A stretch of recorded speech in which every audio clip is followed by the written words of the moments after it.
আপনি কি জানেন পৃথিবীর সবচাইতে বড় প্রাণী হয়েও নীল তিমির স্বভাব কতটা অদ্ভুত? বিশাল এই দানব কিন্তু আসলে কোনো মাছ নয়। এরা আমাদের মতো স্তন্যপায়ী এবং ফুলকার বদলে ফুসফুস দিয়ে শ্বাস নেয়। এদের আকার একটি বোয়িং ৭৪৭ বিমানের সমান হলেও এরা কিন্তু বেশ শান্ত স্বভাবের। এরা মূলত ছোট ছোট চিংড়ি জাতীয় krill খেয়ে বেঁচে থাকে।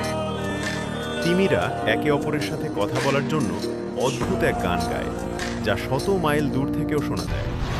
এটি তাদের যোগাযোগের প্রধান মাধ্যম। তিমিরা খুবই আবেগপ্রবণ এবং সামাজিক। একটি মা তিমি তার বাচ্চার জন্য নিজের জীবনও বাজি রাখতে পারে।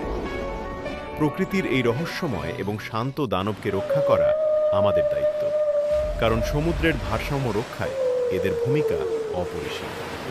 ভিডিওটি ভালো লাগলে লাইক দিন এবং এমন আরও অজানাকে জানতে ড্রিমস্কোপকে সাবস্ক্রাইব করে রাখুন।